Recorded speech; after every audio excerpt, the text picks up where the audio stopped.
नमस्कार दोस्तों, स्वागत है आपका अपने YouTube चैनल में। और आज का हमारा टॉपिक होने वाला है उत्तराखंड हिंदी प्रीवियस पेपर।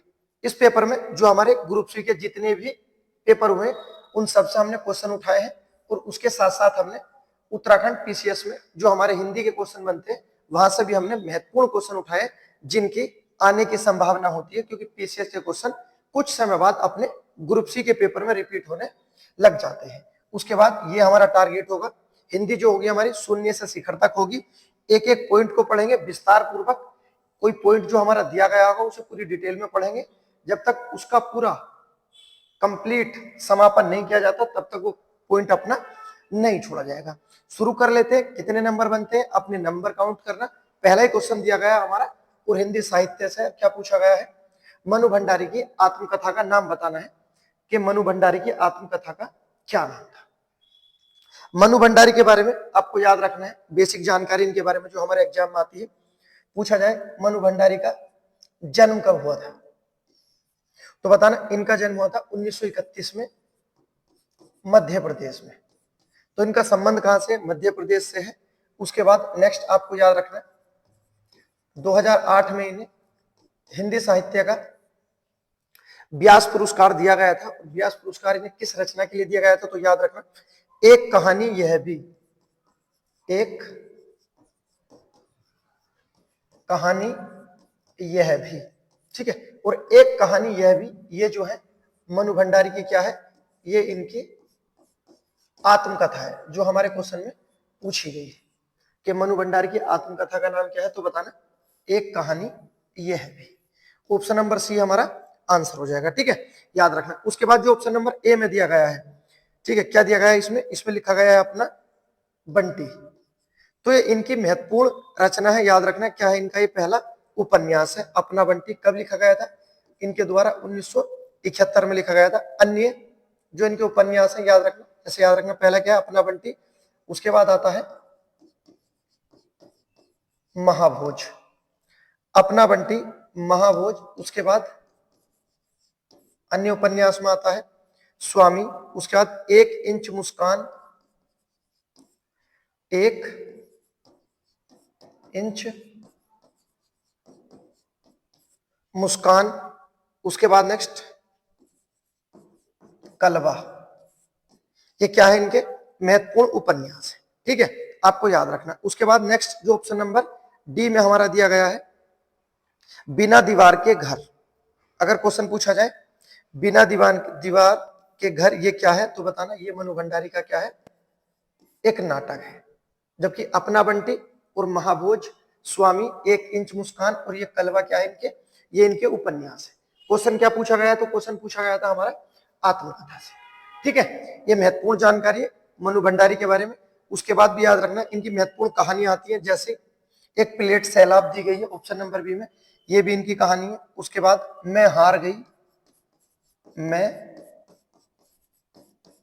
हार गई, हमारे एग्जाम के दृष्टिकोण से बहुत इंपॉर्टेंट है, यहां से बहुत सारे क्वेश्चन बनते हैं। उसके बाद नेक्स्ट आते जाते यायावर, आते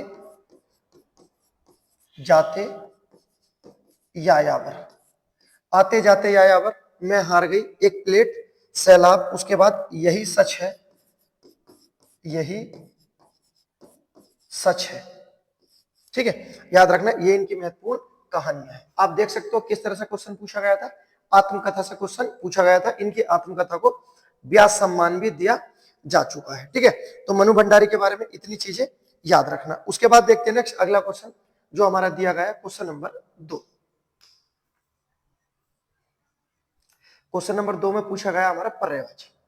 और पर्यायवाची में क्या पूछा गया है, इसमें पूछा गया है इंदिरापति किसका पर्यायवाची है, अर्थात इंदिरा, इंदिरा किसका पर्यायवाची होता है, हमारा लक्ष्मी का पर्यायवाची है इंदिरा।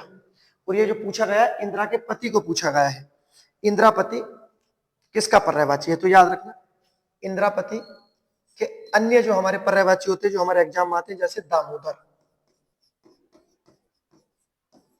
दामोदर के बाद याद रखना नारायण, दामोदर, नारायण। उसके बाद केशव, केशव के बाद माधव, उसके बाद नेक्स्ट जो आपको याद रखना है गोविंद, गोविंद के बाद पीताम्बर,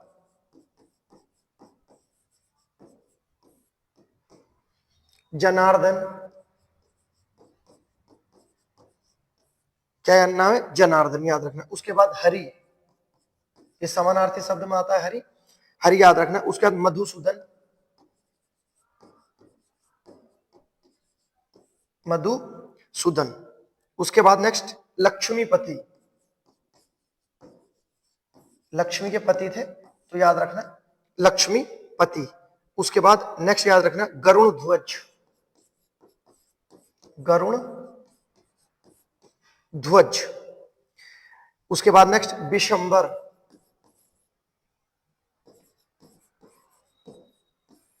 ये महत्वपूर्ण पर्यायवाची है। ये किसके पर्यायवाची हमारे सब तो बताना, विष्णु के पर्यायवाची है। किसके पर्यायवाची है, विष्णु के पर्यायवाची है। उसके बाद नेक्स्ट अब कुछ चीजें जो आपको कंफ्यूज कर सकती है कि सर जो विष्णु के पर्यायवाची है वो तो हमारे कृष्ण के पर्यायवाची भी है। बिल्कुल सही है।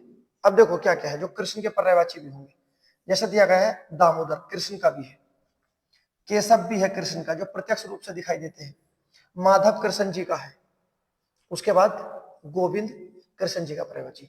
ये पर्यायवाची आपको चारों कृष्ण जी के भी मिलेंगे और आपके विष्णु जी के भी हैं। बहुत सारे पर्यायवाची मैच होते हैं कृष्ण जी के और विष्णु जी के, ठीक है। तो याद रखना है किसके पर्यायवाची है, सब विष्णु के थे। देखना एक बार कौन कौन से, दामोदर, नारायण, केशव, माधव, गोविंद, पीताम्बर है, पीताम्बर, जनार्दन, उसके बाद हरि, मधुसूदन, लक्ष्मीपति, गरुणध्वज और उसके बाद विशंबर, ठीक है। विश्वरूपम भी आता है, विश्वरूपम भी इन्हीं का पर्यायवाची है, विष्णु जी का। तो ये हमारे विष्णु के पर्यायवाची थे, आपको याद रखना है। उसके बाद देखते हैं नेक्स्ट क्वेश्चन नंबर हमारा 3।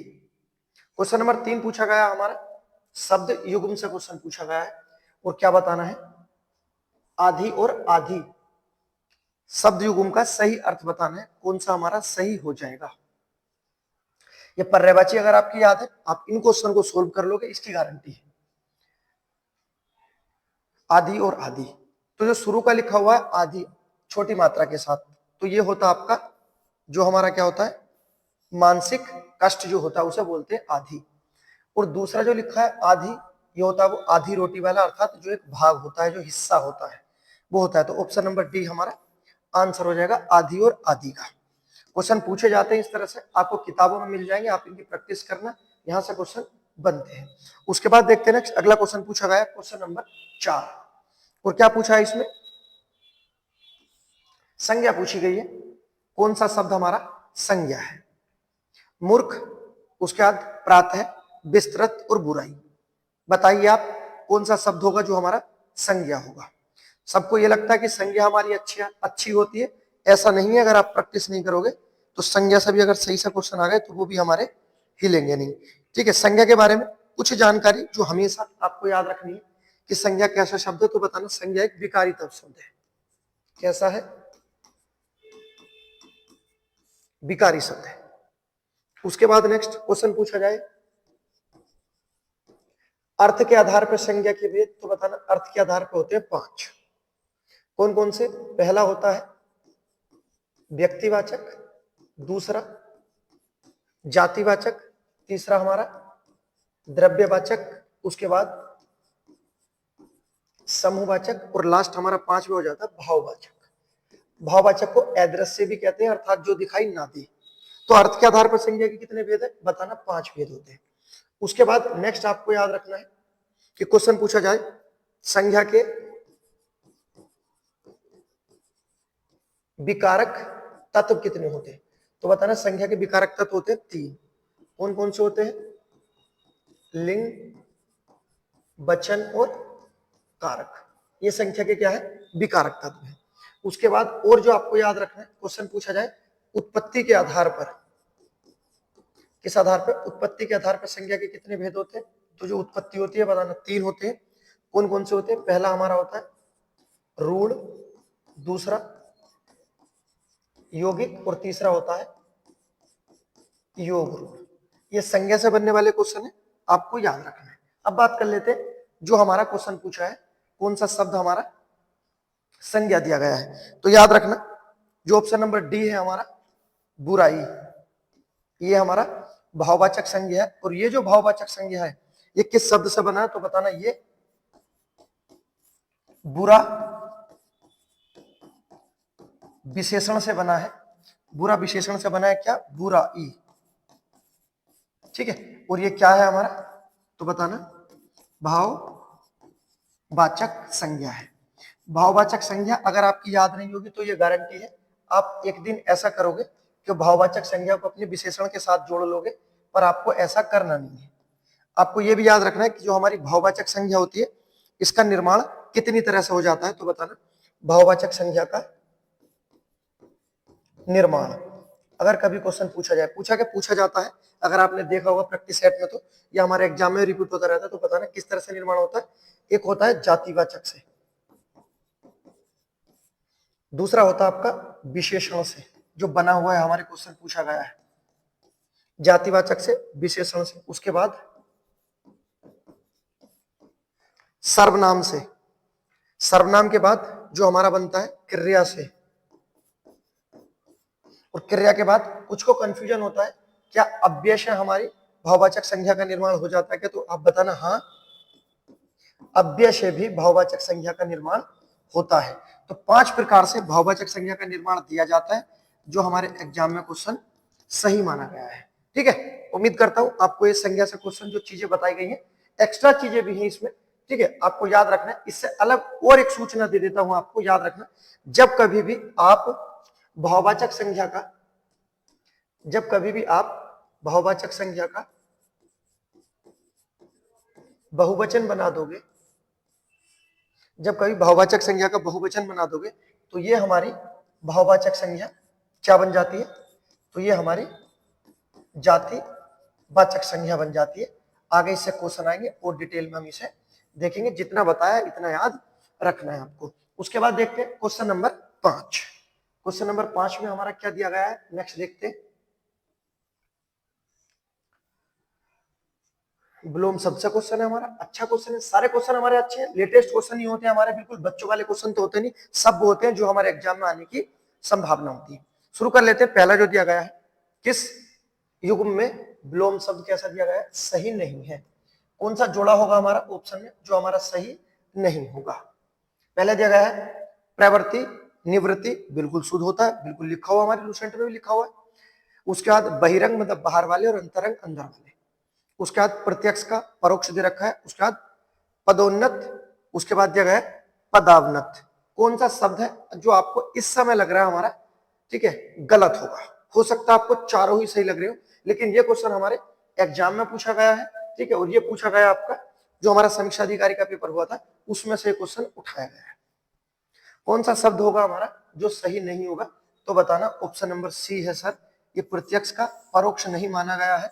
तो प्रत्यक्ष का क्या माना गया है, उसका माना गया है प्रत्यक्ष माना गया है, ये हमारा सही माना गया है प्रत्यक्ष का, जबकि परोक्ष नहीं माना गया है, ठीक है, याद रखना। उसके बाद देखते हैं क्वेश्चन नंबर 6। क्वेश्चन नंबर 6 हमारा पूछा गया है, और ये किससे पूछा गया है, वचन से क्वेश्चन पूछा गया है। गुजराती भाषा में वचन के कितने भेद होते हैं, कौन सी भाषा में, गुजराती भाषा में। मैं आपको पहले बता चुका हूं, कई बार बता चुका हूं इनके बारे में कि गुजराती भाषा में पूछा जाए वचन, उसके बाद मराठी भाषा में पूछे जाए वचन, या आपके संस्कृत भाषा में पूछे जाए वचन। तीनों में कितने वचन होते हैं हमारे, 3 होते हैं। 3 कौन कौन से होते हैं तो बताना, एक वचन,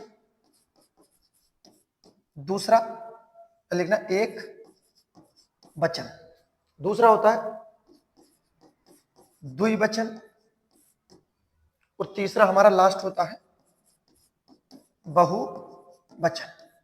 तो ये होते हैं हमारे एक वचन, द्विवचन और बहुवचन गुजराती, मराठी और संस्कृत में। अगर क्वेश्चन पूछा जाता है हिंदी से, हिंदी में कितने प्रकार के होते हैं तो बताना, हिंदी में 2 होते हैं। 2 कौन कौन से होते हैं, एक तो होता है एक वचन, एक वचन, और दूसरा होता है बहुवचन। हिंदी में द्विवचन का प्रयोग नहीं किया जाता है, ठीक है। उसके बाद अगर पूछा जाए वचन का शाब्दिक अर्थ क्या होता है, तो बताना वचन का शाब्दिक अर्थ होता है संज्ञा। ठीक है, संख्या से ही पता चलता है एक वचन की बात हो रही है या बहुवचन की बात है। उसके बाद देखते हैं क्वेश्चन नंबर हमारा 7। अनुप्रास का क्वेश्चन पूछा गया है और क्या पूछा गया है, अनुप्रास अलंकार के कितने भेद होता है, ये हमारा क्वेश्चन पूछा गया है। अनुप्रास अलंकार के हमें भेद बताने हैं, कितने भेद हमारे होते हैं।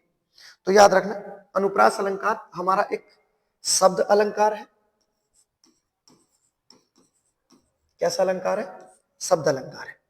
उसके बाद पूछा जाए अनुप्रास अलंकार के कितने भेद होते हैं, तो बताना अनुप्रास अलंकार के हमारे 5 भेद होते हैं।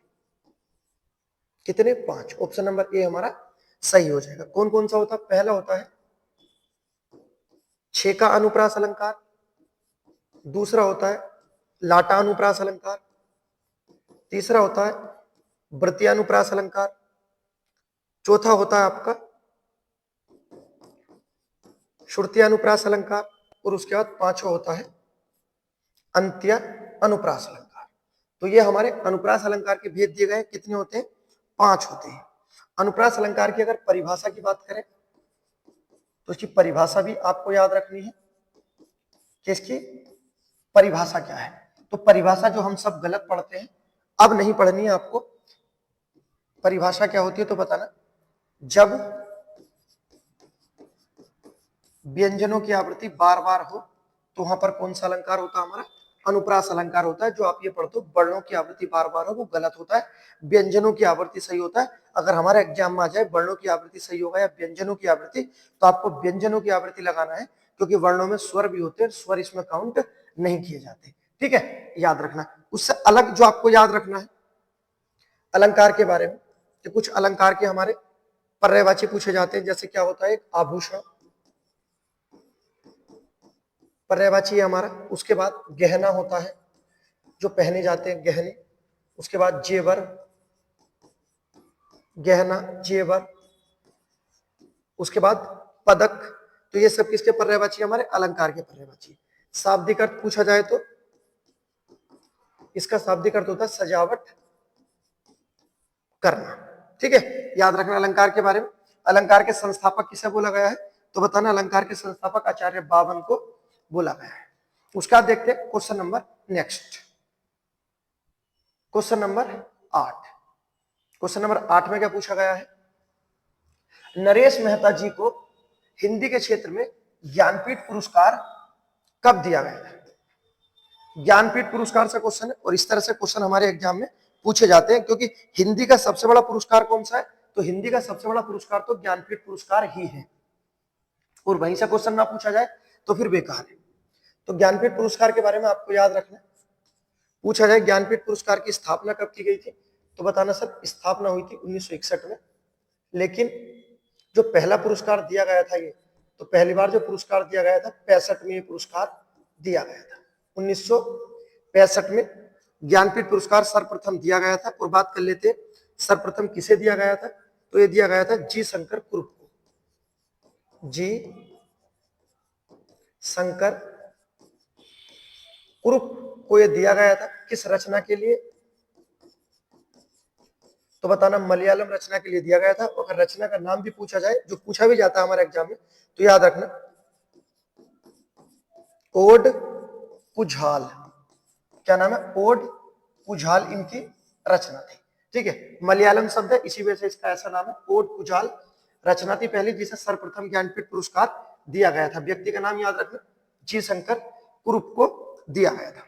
उसके बाद ज्ञानपीठ पुरस्कार के बारे में जो आपको याद रखना है, कितनी भाषाओं में दिया जाता है, तो बताना ये हमारे संविधान की जो 22 भाषा है उसमें दिया जाता है, ये इसकी परिभाषा है।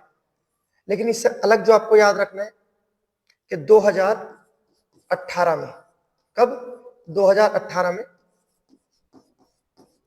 ये अंग्रेजी भाषा के योगदान में भी दिया गया है। और किस भारतीय को दिया गया है, तो व्यक्ति का नाम याद रखना, अमिताभ घोष जी को यह पुरस्कार दिया गया है। ठीक है, अभी तक एक ही व्यक्ति को दिया गया है ज्ञानपीठ पुरस्कार अंग्रेजी के क्षेत्र में, जबकि अंग्रेजी का क्षेत्र शामिल नहीं है, क्योंकि अंग्रेजी भाषा हमारे संविधान की 22 भाषाओं में शामिल नहीं है। क्योंकि ये बोला गया था कि कितनी भाषाओं में दिया जाएगा, तो संविधान की 22 भाषाओं में दिया जाता है ज्ञानपीठ। पुरस्कार, लेकिन फिर भी एक व्यक्ति थे 2018 में अमिताभ घोष को दे दिया गया है, ठीक है, अंग्रेजी भाषा के लिए। उसके बाद नेक्स्ट हमारा क्वेश्चन पूछा गया है हिंदी के क्षेत्र में। अगर पूछा जाए हिंदी के क्षेत्र में कितने व्यक्ति हैं टोटल, तो टोटल व्यक्ति आते हैं हमारे 11। कितने व्यक्ति हैं जिन्हें अभी तक ज्ञानपीठ पुरस्कार दिया गया है? 11 व्यक्ति है हिंदी के। सर्वप्रथम कौन थे हमारे, तो बताना, सुमित्रा नंदन पंत जी थे। क्या नाम था? सुमित्रा नंदन पंत जी को सर्वप्रथम यह पुरस्कार दिया गया था। कब दिया गया है तो बताना, 1968 में। और इनकी रचना क्या थी? चिदम्बरा। चिदम्बरा के लिए इन्हें यह पुरस्कार दिया गया था। उसके बाद नेक्स्ट दूसरे हिंदी के व्यक्ति होते हैं जिन्हें दिया गया था 1972 में। व्यक्ति का नाम है रामधारी सिंह। रामधारी सिंह दिनकर को दिया गया है। और रामधारी सिंह दिनकर को किस रचना के लिए दिया गया था, तो आपने नाम सुना होगा, उर्वशी के लिए इन्हें यह पुरस्कार दिया गया था। जबकि सच्चिदानंद बादशाह जो हमारे अज्ञेय है, इन्हें कब दिया गया तो बताना, 1978 में दिया गया था। और पूछा जाए किस रचना के लिए दिया तो बताना, कितनी नावों पर कितनी बार के लिए यह पुरस्कार इन्हें दिया गया है। नेक्स्ट बात कर लेते हैं, 1982 का साल था। हिंदी साहित्य में पहला पुरस्कार किसी महिला को दिया गया था। महिला का नाम है महादेवी वर्मा जी। महादेवी वर्मा को दिया गया था किस रचना के लिए तो बताना, यामा के लिए दिया गया। कब? 1982 में। अब देखो आप एक चीज समझना, आप अच्छे से पूरा कंप्लीट करते हैं। देखो सबसे पहला किसे दिया गया? सुमित्रा नंदन पंत को। किसके लिए दिया गया? चिदम्बरा के लिए। उसके बाद दूसरे नंबर पाए हमारे रामधारी सिंह दिनकर। किसके लिए दिया गया? उर्वशी के लिए। उसके बाद फिर आए हमारे अज्ञेय सच्चिदानंद बादशाह अज्ञेय। किसके लिए दिया गया? कितनी नावों पर कितनी बार के लिए। फिर आई महिला महादेवी वर्मा। किसके लिए दिया गया? यामा के लिए। और उसके बाद पता क्या हुआ फिर 1992 में, सॉरी 82 में, 82 में, 1982 में यह प्रावधान किया गया कि अब ज्ञानपीठ पुरस्कार कभी भी एक रचना को नहीं दिया जाएगा। अब कभी भी किसी व्यक्ति को जो ज्ञानपीठ पुरस्कार है एक रचना के लिए नहीं दिया जाएगा, तो फिर किसके लिए दिया जाएगा? संपूर्ण साहित्य के लिए दिया जाएगा। इसी कारण आपने जब कभी भी देखा होगा ज्ञानपीठ पुरस्कार, इन्हीं 4 रचनाओं का नाम आता है, जबकि अन्य तो व्यक्तियों के नाम आते हैं। उम्मीद करता हूं ये जो मैंने बोला है कि 1982 के बाद अब कभी ज्ञानपीठ पुरस्कार किसी को एक रचना के लिए नहीं दिया जाएगा। एक रचना के लिए हिंदी साहित्य में 4 ही रचनाएं हैं, अब संपूर्ण साहित्य के लिए दिया जाता है। और जो हमारा क्वेश्चन पूछा गया था कि हमारे बहुत प्रसिद्ध व्यक्ति थे नरेश मेहता, इन्हें कब दिया गया? एक ही ऑप्शन बता है, ए 1992 में इन्हें दिया जा चुका है। ठीक है, ये चीज आपको याद रखना है। उसके बाद नेक्स्ट ज्ञानपीठ पुरस्कार की बात कर लेते हैं धनराशि की, कि इसमें कितना धन दिया जाता है। तो इसमें 11 लाख रुपए दिए जाते हैं। सही है। उसके बाद नेक्स्ट हमारा ज्ञानपीठ पुरस्कार देता कौन है? अगर क्वेश्चन पूछा जाए कि ज्ञानपीठ पुरस्कार किसके द्वारा वितरण किया जाता है, तो बताना यह पुरस्कार देता है हमारा सूचना प्रसारण मंत्रालय। क्या नाम है?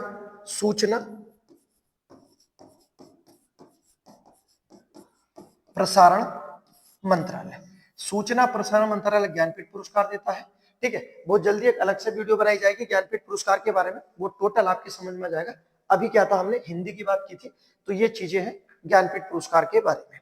ठीक है, उम्मीद करता हूं आपको ये चीज पसंद आई होगी। उसके बाद देखते हैं नेक्स्ट क्वेश्चन नंबर 9। ये हमारा नया टॉपिक है, हमने अपने उसमें ऐड कर लिया क्योंकि हम अपना पूरा 5G से भी स्पीड है। आप बताओ इसका क्या हमारा आंसर होने वाला है? शुद्ध वाक्य कौन सा होगा? इसमें कौन सा वाक्य हमारा जो शुद्ध होगा? शुद्ध बताना है, अशुद्ध नहीं बताना। मैं वहां पहुंचा ही था जबकि आप आ गए। उसके बाद मैं आप वहां जाऊंगा। यद्यपि वह मोटा है फिर भी तेज दौड़ता है। वे अनपढ़ है फिर भी बेवकूफ नहीं है। अब बताइए कौन सा हमारा शुद्ध होगा? ये अभी ऐड हुआ है, अभी जो हमारा सिलेबस आया है उसमें वाक्य शुद्धि अलग से जोड़ा गया है। अब देखो पहला क्या दिया गया है, मैं वहां पहुंचा ही था, जबकि गलत लिखा हुआ है। मैं वहां पहुंचा ही था कि आप आ गए, जबकि गलत दिया गया है। बी तो बिल्कुल सरासर गलत दे दिया, मैं आप वहां जाऊंगा गलत हो जाएगा, सही। उसके बाद देखते हैं सी और डी, इनमें से कौन सा हमारा सही होगा। देखो यद्यपि वह मोटा है फिर भी तेज दौड़ता है, एक तो ये है। उसके बाद बे अनपढ़ है फिर भी बेवकूफ नहीं है, तो ये जो फिर भी लिखा है ये गलत लिखा, इसकी जगह क्या होना था, परंतु होना था, ये हमारा अब सही हो जाता। तो हमारे 3 ऑप्शन गलत है, ए बी और डी। तो सही क्या होगा, यद्यपि वह मोटा है फिर भी तेज दौड़ता है, ये हमारा एग्जैक्ट आंसर हो जाएगा। ठीक है, वाक्य शुद्धि से क्वेश्चन बनते हैं और अब हमारे एग्जाम में देखने को आपको मिलेंगे। क्वेश्चन देखते हैं अगला नेक्स्ट जो हमारा दिया गया है, चिरायु में किस भाषा का उपसर्ग है। डायरेक्ट लिख दिया गया है, मैं आपसे हमेशा बताता हूं कि इस तरह से क्वेश्चन पूछे जाते हैं।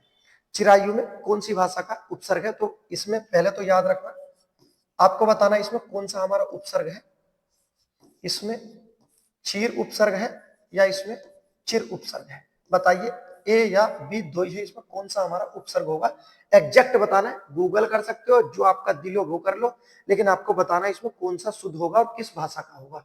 तो देखो इसमें चीर उपसर्ग है, क्योंकि ये उपसर्ग होता ही नहीं है, क्योंकि हलंत लग के होता है, और हलंत किस में लगे होते हैं, हमारे संस्कृत में लगे होते हैं। ऑप्शन नंबर ए हमारा एग्जैक्ट आंसर हो जाएगा। उपसर्ग के बारे में हम हर बार हमेशा बात करते हैं कि जो हमारे उपसर्ग होते हैं सब क्या होते हैं, अभिकारी होते हैं। क्या होते हैं, अभिकारी होते हैं। और क्या होते हैं, ये हमारे शब्द का एक अंश होते हैं, सही है। ये पहले लगते हैं और प्रत्यय बाद में लगते हैं, ये तो बच्चों वाली बातें हैं, अब हम इससे बाहर आ चुके हैं, याद रखना। क्वेश्चन देखते हैं 11 नंबर। क्वेश्चन नंबर 11 क्या दिया गया है, वाक्य का प्रकार बताना है। इसमें क्या पूछा गया है, हर क्षेत्र में अलग भाषा बोली जाती है, इसमें कौन सा हमारा वाच्य पूछा है।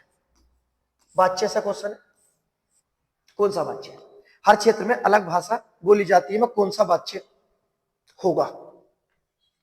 वाच्य के बारे में याद रखना, वाच्य का शाब्दिक अर्थ क्या होता है, तो बोलना बोलने का विषय। जो हमारे बोलने का टॉपिक होता है वो हमारा वाच्य होता है। बोलने का विषय वाच्य का शाब्दिक अर्थ है या इसकी परिभाषा है।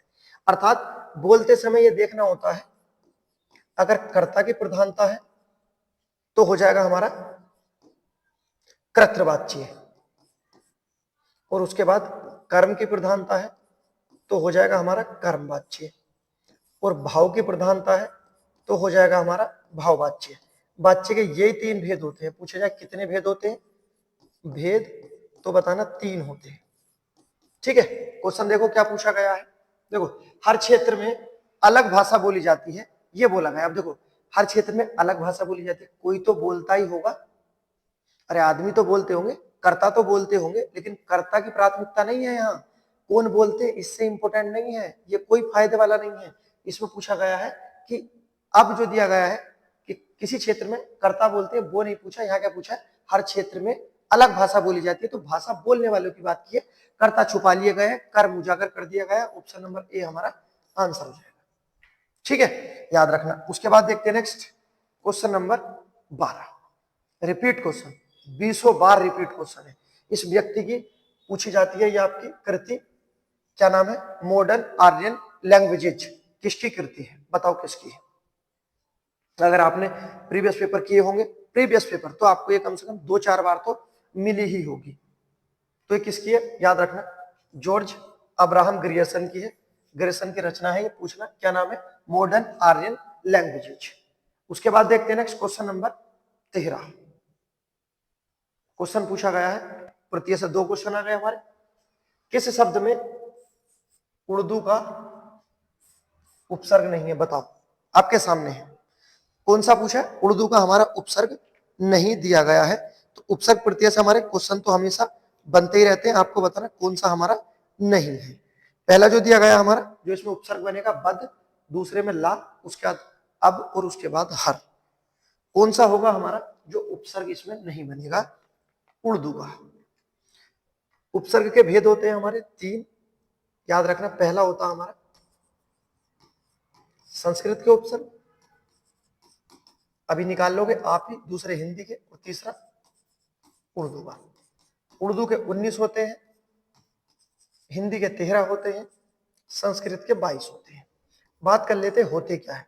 जब कभी भी किसी पर भी हलंत वाला आ जाए, जैसे ये आया है निर, या आपका आया निस,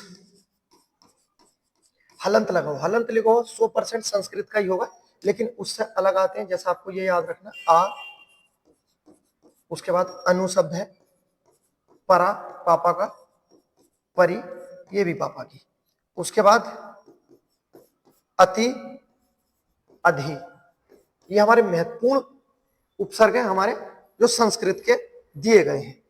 ठीक, उसके बाद अभी भी आता है, ये भी आपको याद रखना है। बाकी जितने भी जिस पे हलंत लग जाएगा, जैसे प्रति आ गया हलंत, प्र, ये सब तो हमारे संस्कृत के। बात कर लेते हैं अब हिंदी के महत्वपूर्ण। हिंदी के महत्वपूर्ण आएगा जैसे ए, जबकि देखो आ कहां पर है, आ जो दिया गया है ये हमारा संस्कृत में, और ए हमारा हिंदी में है, याद रखना। उसके बाद आएगा आपका अन,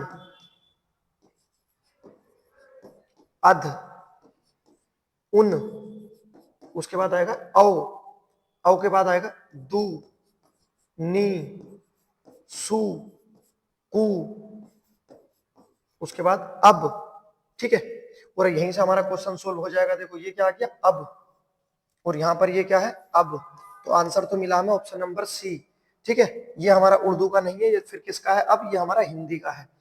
तो ये हमारे हिंदी के महत्वपूर्ण उपसर्ग है। इससे अलग जो होता है आपको याद रखना है उर्दू वाले, जो दिया गया है, जो पहले वाले ऑप्शन में देखो बद, उसके बाद ला, उसके बाद हर, नेक्स्ट सर, उसके बाद होता ना, अल अलबत्ता वाला, उसके बाद खुश, फिल, नेक्स्ट बे बेदाग या बेरहम, उसके बाद बद। ये हमारे महत्वपूर्ण उपसर्ग हैं। ठीक है, इन्हीं में से क्वेश्चन घूमते हैं और यहीं से क्वेश्चन घूमते रहते हैं। बस एक बार उपसर्ग को व्यवस्था के साथ पढ़ा लें, बाकी उपसर्ग खत्म है। उसके बाद देखते हैं नेक्स्ट हमारा अगला question, question number 14। Question number 14 पूछा गया हमारा, और ये पूछा गया ब्राह्म चिन्ह से। पूछा गया इनमें से हंसपद का चिन्ह कौन सा है, हंसपद वाला हमें चिन्ह बताना है। ब्राह्म चिन्ह के बारे में जब कभी भी क्वेश्चन पूछा जाता है कि ब्राह्म चिन्हों की संख्या कितनी है, तो बताना ब्राह्म चिन्ह की संख्या हमारी 20 होती है। ठीक है, ब्राह्म चिन्हों को हमने कहां से लिया है, तो ब्राह्म चिन्हों को हमने अंग्रेजी भाषा से लिया है। परंतु जो आपको याद रखना है, जो हमारा पूर्ण विराम होता है, कौन सा पूर्ण विराम, जो हम लास्ट में लगाते हैं इस तरह से, पूर्ण विराम का प्रयोग अंग्रेजी में नहीं किया जाता है। तो किस विराम चिन्ह का प्रयोग अंग्रेजी में नहीं किया जाता है, तो याद रखना पूर्ण विराम का प्रयोग नहीं किया जाता है। उसके बाद ब्राह्म चिन्हों की परिभाषा देने वाले व्यक्ति कौन है, कि ब्राह्म चिन्हों की परिभाषा किस व्यक्ति द्वारा दी गई है, तो परिभाषा जैसे ही आएगी आपको एक व्यक्ति का नाम याद रखना है। व्यक्ति का नाम है आपका कामताजी प्रसाद, कामताजी प्रसाद द्वारा ब्राह्म चिन्हों की परिभाषा दी गई है, और इन्होंने बताया ब्राह्म चिन्हों की संख्या 20 होती है। ठीक है, इससे अलग जो आपको याद रखना है ब्राह्म चिन्हों के बारे में, कि जो हमारा योजक चिन्ह होता है, योजक चिन्ह, और दूसरा होता है हमारा एक निर्देशक चिन्ह। योजक और निर्देशक दोनों में अंतर देख लेना। जो हमारा योजक चिन्ह होता है वो हमारा इस तरह से होता है, और जो निर्देशक होता है ये बड़ा होता है। तो निर्देशक बड़ा है, योजक छोटा होता है। लेकिन ये जो हमारा योजक चिन्ह होता है, इसका प्रयोग हम अपना संस्कृत भाषा में नहीं करते। तो योजक का प्रयोग संस्कृत में नहीं होता, और पूर्ण विराम का अंग्रेजी में नहीं होता। इतनी जानकारी आपको याद रखनी है। उसके बाद देख लेते हैं नेक्स्ट जो हमारा क्वेश्चन पूछा हंसपद। ऑप्शन नंबर ए में जो दिया गया हमारा, इसे क्या बोलते हैं, तो ये होता हमारा अर्ध विराम। क्या है ये, अर्ध विराम चिन्ह। ये तो बिल्कुल सभी को पता है, विस्मयादि बोधक चिन्ह है जो ऑप्शन नंबर बी में दिया गया है। सी क्या होता है हमारा, ये होता है उपविराम। क्या होता है, उपविराम। तो हंसपद क्या हो जाएगा, ऑप्शन नंबर डी हमारा हंसपद हो जाएगा। ये लिखा कब जाता है, जब हमारा, ठीक है, कोई चीज लिखते समय छूट जाए। जैसे एक लिख देते हैं हम, सोहन घर जाता है, लेकिन फिर याद आया सोहन तो घर नहीं जाता है, तो हम फिर इस तरह से लिख देते हैं सोहन घर, और ऐसे ही चिन्ह लगा दिया, वो लिख दिया नहीं जाता है। तो बस ये इस काम आता है। ठीक है, याद रखना। क्वेश्चन नंबर देखते हैं, क्वेश्चन नंबर 15। शुद्ध वर्तनी पूछी है, रिपीट क्वेश्चन है, टाइम नहीं लेना बिल्कुल भी। क्या पूछा? पुरस्कार पूछा है। ऑप्शन नंबर सी हमारा आंसर हो जाएगा। ठीक है, वर्तनी इंपोर्टेंट होती है, सभी एग्जामों में आती है। अलग से अपनी वर्तनी लिख लो, जो भी हमारी 100-150 या 100-200 के करीब होती है वर्तनी। क्वेश्चन पूछा गया है वाक्यांश से, और वाक्यांश में क्या पूछा गया है आपको बताना है। गंगे किसके लिए प्रयुक्त शब्द होता है? गंगे किसे बोला जाता है? ठीक है, किसे बोला गया है? गंगा पुत्र, गंगे किसे बोला जाता था?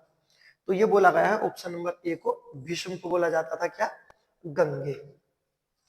ऐसे ऐसे क्वेश्चन भी पूछ लिए जाते हैं, कोई परेशानी वाली बात नहीं है। नेक्स्ट देखते हैं, क्वेश्चन नंबर 17 दिया गया है और क्या पूछा गया है इसमें? पूछा है मूर्धन्य वाली हमारी ध्वनि कौन सी होंगी जो हमारा मूर्धन्यों को प्रस्तुत करती है। क्वेश्चन पूछ लिया गया हमारा बड़माला से, और क्या पूछा है? मूर्धा पूछा है। तो ये जो क्वेश्चन पूछा गया हमारा स्पर्श व्यंजन है, सभी के सभी, तो स्पर्श व्यंजन के बारे में याद रखना है। स्पर्श व्यंजन संख्या कितनी होती है? 25, जबकि स्पर्श व्यंजन कितने वर्ग में होते हैं? तो वर्ग में होते हैं 5। इतनी जानकारी आपको याद रखना। जो दिया गया हमारा टैट है, ढ, और आगे को आता है हमारा इसमें अण, यही तो होते हैं पांचों, जब भी तो बनेंगे। तो ये क्या है हमारे? तो ये होते हैं हमारे मूर्धा। क्या होते हैं? मूर्धा। और यही हमारा क्वेश्चन पूछा गया है, मूर्धन्य बिल्कुल सही है, ऑप्शन नंबर ए हमारा आंसर हो जाएगा। जबकि जो दिया गया है च, छ, ज, झ और अय, ये भी 5 होते हैं। 6 वर्ग वाले को क्या बोलते हैं? अगर ये होता तो इसे हम तालु बोल देते, ये क्या हो जाता हमारा? तालु। जबकि जो दिया गया है त, थ, द, ध और न, इसे क्या बोल देते हैं? इसे दंत बोल देते, ये हमारा दंत मूल होता है। और उसके बाद प, फ, ब, भ और म, इन्हें क्या बोल देते हैं? तो ये हो जाते हैं हमारे ओष्ठ्य। ठीक है, तो हो गए कंठ, तालु, मूर्धा, दंत। और बात कर लेते हैं कंठ, जो इसमें कंठ दिया हुआ नहीं है, होता कंठ तो हो जाते क, ख, ग, घ और अडंगा, ये हमारे कंठ हो जाते। तो कंठ, तालु, मूर्धा, दंत सभी हो गए, तो वर्ग हो गए 5, और संख्या देखो सबकी क्या हो गई? 25 हो गई। तो स्पर्श व्यंजन की संख्या कितनी होती है? 25, और वर्ग होते हैं 5।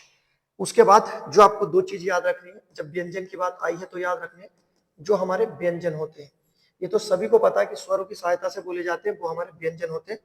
इससे अलग आपको याद रखना है कि व्यंजनों को हम संस्कृत में हल के नाम से जानते हैं, जबकि अन्य इनका नाम क्या है? इनका अन्य नाम परतंत्र भी है। तो व्यंजनों को हल और परतंत्र दोनों बोला जाता है। ठीक है, उसके बाद देखते हैं नेक्स्ट क्वेश्चन नंबर 17। मुहावरा दिया गया है और क्या पूछा गया है? समुद्र मंथन करना क्या होता है? बताओ। समुद्र मंथन करने का मतलब होता है बिल्कुल संकल्प ले लेना कि जो लेनी है तो लेनी है, मेहनत करनी है तो करनी है, अर्थात ऑप्शन नंबर बी हो जाएगा, दृढ़ प्रतिज्ञा करना। समुद्र मंथन करना मुहावरे का अर्थ है, ये याद रखना। मुहावरे के बारे में कौन सी भाषा का शब्द है? ये हमारा अरबी भाषा का शब्द है। और मुहावरे हमारे क्या होते हैं? वाक्य का एक अंश होते हैं, हिस्सा होते हैं वाक्य का, ना कि पूर्ण वाक्य होते हैं। उसके बाद देखते हैं next question number 19। Question number 19 में पूछा इंजीनियर हमारा किस भाषा का शब्द होगा? ये रिपीट क्वेश्चन है, इससे पहले भी कई बार पूछ लिया गया है, ऐसे ही ऐसे शब्द पूछ लिए जाते हैं कि इंजीनियर हमारा कौन सी भाषा का शब्द है। तो याद रखना दिए गए ऑप्शन अंग्रेजी, पुर्तगाली, फ्रांसीसी और यूनानी। इंजीनियर हमारा कौन सी भाषा का शब्द है? तो इंजीनियर हमारा फ्रांसीसी भाषा का शब्द है, ऑप्शन नंबर सी हमारा आंसर हो जाएगा। इससे अलग फ्रांसीसी भाषा के जो शब्द होते हैं आपको याद रखना है, बिल्कुल कंफ्यूज मत होना। पहला होगा पुलिस, सोचना भी मत पुलिस आए, आपको यही लगाना, अंग्रेजी नहीं लगाना है एग्जैक्ट। उसके बाद स्वयं अंग्रेजी, ये पूछा जाए अंग्रेजी किस भाषा का शब्द है तो बताना अंग्रेजी फ्रांसीसी भाषा का शब्द है। उसके बाद हमारा संसद, जो हमारी संसद होती है, कौन सी भाषा का शब्द है? फ्रांसीसी। उसके बाद हमारा जो बजट आता है, पूछा जाए बजट कौन सी भाषा का शब्द है तो बताना बजट फ्रांसीसी भाषा का शब्द है। उसके बाद जो हमारा रेस्टोरेंट में मेन्यू कार्ड होता है तो मेन्यू भी फ्रांसीसी भाषा का शब्द है। उसके बाद नेक्स्ट याद रखना है बादाम, ये महत्वपूर्ण शब्द हमारे होते हैं फ्रांसीसी भाषा के शब्द। इसमें सबसे महत्वपूर्ण जो आएगा पुलिस, अंग्रेजी, संसद और बजट। ठीक है, और जो पूछा गया हमारा इंजीनियर, सब इसी भाषा के शब्द है। उसके बाद देखते हैं क्वेश्चन नंबर 20। आपके सामने है और क्वेश्चन नंबर पूछा गया है, ये उपनाम से पूछा गया है। और क्या पूछा गया है इसमें, लरिया और खलटाही किस बोली के उपनाम है। लरिया और खलटाही से पूछा, ये किसके हमारे उपनाम दिए गए हैं। क्वेश्चन पूछे जाते हैं इस तरह से, रिपीट होते रहते हैं, तो ये आपको याद रखना। लरिया और खलटाई किसके नाम है, तो बताना ये हमारे छत्तीसगढ़ी की दो क्या है, उपनाम कह सकते हो इनके, या इसके उपबोली बोल सकते हो। उपबोली है किसकी, हमारे छत्तीसगढ़ी बोली की। सही है, तो लरिया और खलटाई बोली के उपनाम क्या है, तो बताना छत्तीसगढ़ी है। उसके बाद अगर कल को पूछा जाए बघेली का नाम बताओ, तो बताना इसका नाम है रवाई। क्या नाम है, रवाई। उसके बाद नेक्स्ट और पूछा जाए हमारा कन्नौजी, तो कन्नौज में बोली जाती है। उसके बाद नेक्स्ट जो हमारा अवधि दी गई है, तो अवधि अवध वाले क्षेत्र में बोली जाती है। इसकी भी दो नाम आते हैं इसके, याद रखना क्या क्या है, तो बताना कोसली, आपने अपने ही ग्रुप सी के पेपर में देखा होगा ये नाम कोसली, और दूसरी आती है बेसाड़ी। ठीक है, दोनों नाम याद रखने, अवधि के, बघेली का भी और छत्तीसगढ़ी का भी। ठीक है, उससे अलग अवधि के बारे में जग जाहिर है, जैसे रामचरित्र जैसी पुस्तकें लिखी गई हैं अवधि भाषा में।